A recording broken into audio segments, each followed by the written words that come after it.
This video is about complex fractions and trig expressions.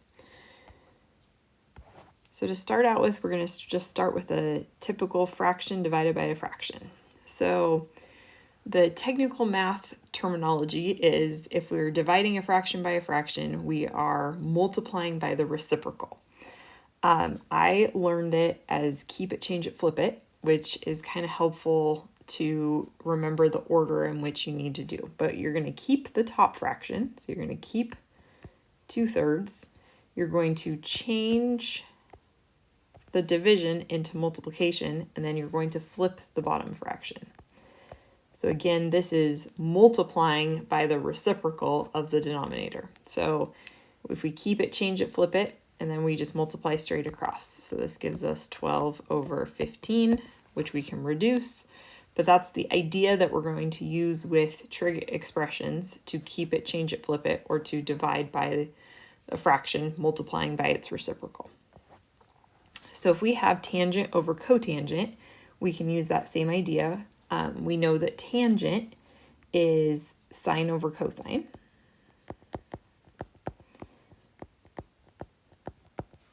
And we know that cotangent is cosine over sine. So when we write it as fractions like that, it becomes similar to the previous problem. And so we know that we need to multiply by the reciprocal, or we can keep it, change it, flip it. So we can keep the first fraction, change it to multiplication, and then we can flip the second fraction.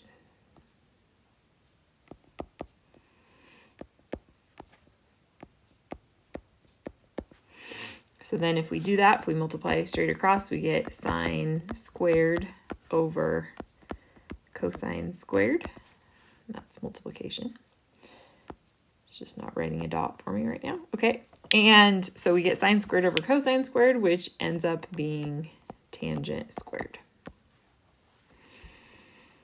Okay, and our last example is if we have a more complicated complex fraction where we have a numerator where there's two separate fractions. So in order to divide the fractions, or keep it, change it, flip it, we need to first combine the numerator so that it is one single fraction.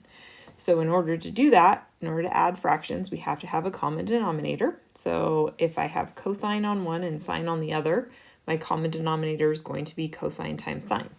So I'm going to multiply this fraction by sine, and I'm going to multiply this fraction by cosine.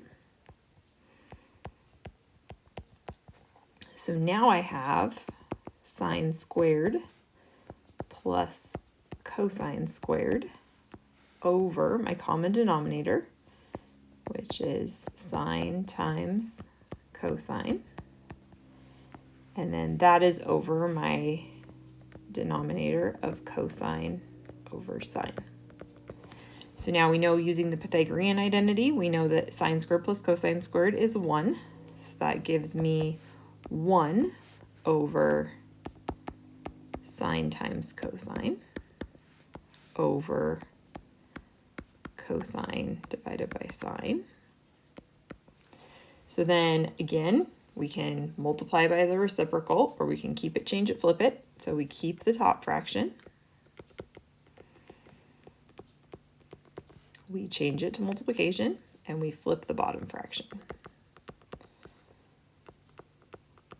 So then here we can cancel the signs. So that would end up being 1 over cosine squared, or secant squared as our final.